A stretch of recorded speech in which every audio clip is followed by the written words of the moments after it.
তেল খুব ভালোভাবে গরম হয়ে গেলে আমি এখানে কিছু রসুন কুচি নিয়ে নিয়েছি, ওটা দিয়ে দিব। যে কখনো হচ্ছে রান্না করে নাই সেও শাকভাজি করতে পারে। আপনারা কি শাকভাজি তো অন্য কিছু দেন কিনা জানি না, আমরা তো শাকভাজি জাস্ট এরকম করি। চাইলে শুকনো মরিচ দেওয়া যেত, আমি শুকনো মরিচ দিই নাই, যেহেতু বাচ্চা খাবে। রসুনটা যখন লাল হয়ে আসবে এরকম জাস্ট ধুয়ে রাখা শাকটা দিয়ে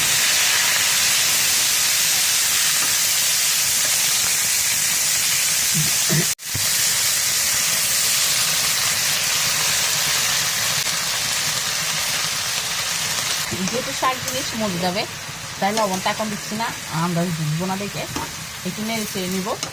যে একটু নরম হয়ে আসবে মানে কমে যাবে তখনই আমি লবণটা দিব।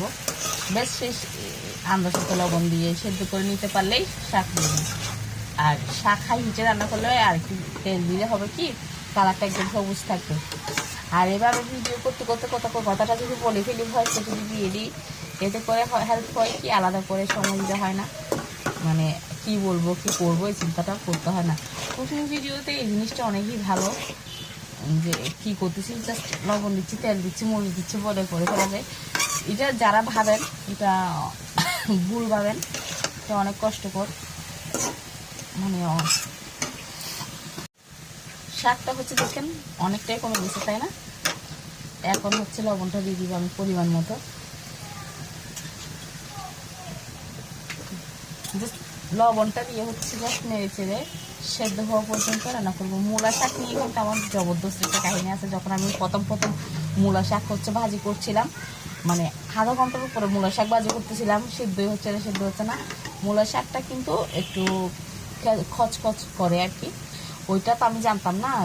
তো আমি করছি প্রথম দিন যখন মূলা শাক ভাজি করতেছিলাম প্রায় আধা ঘন্টা উপরে মূলা শাকটা ভাজি করতেছিলাম, তারপরেও এমন কেন হচ্ছিল এমন কেন হচ্ছিল বুঝতেছিলাম না।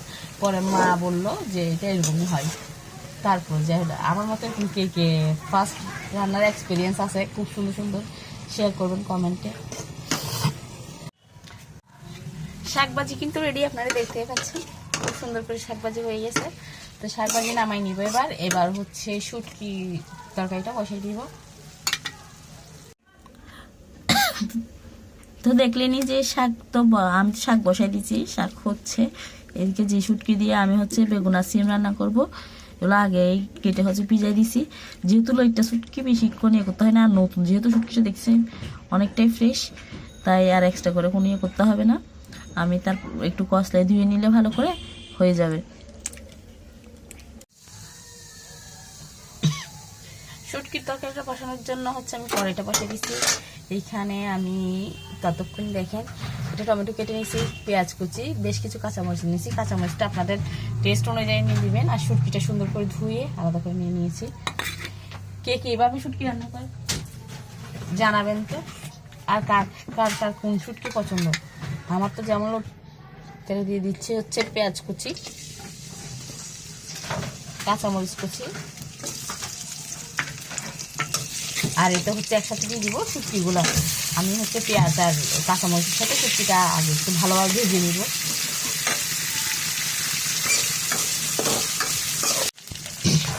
শুটকিটা এভাবে ভেজে নিলে খুব সুন্দর একটা গ্রাম আসে। আর চাইলে অনেকে পুড়াইও নিতে পারে, মানে পুড়াই নিয়ে তারপর ধুয়ে নিতে পারে, বা কিছু পুড়াই তুলে নিতে পারে। এক একটাতে এক এক রকম টেস্ট। এটা হলো একদম শর্টকাট আর কি। দেখতে পাচ্ছেন আমার পেঁয়াজ মরিচ আর শুটকিটা খুব ভালোভাবে ভাজা হয়ে গেছে। এটা আমি কেটে রাখা টমেটো দিয়ে দিব। তারপর হচ্ছে এখানে আমি লবণ মরিচ মশলা গুঁড়া বলতে এখানে জিরা ধনিয়া গুঁড়া নিয়েছি হাফ চামচ করে, আর 1 চা চামচ দিয়েছি মরিচের গুঁড়া দিয়ে দিব।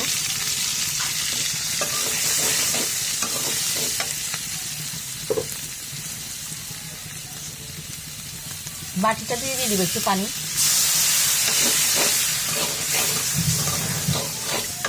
একটু পানি দিয়ে কষিয়ে নিলে নিচে হচ্ছে পোড়া পোড়া ভাবটা হবে না, খুব সুন্দর কষে যাবে।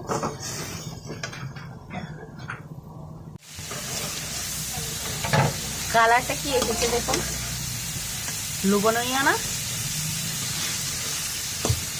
ধানও কিন্তু খুব সুন্দর বেরিয়েছে।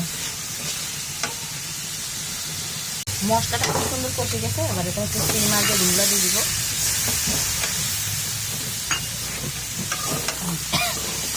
মিশিয়ে নেব খুব সুন্দর করে।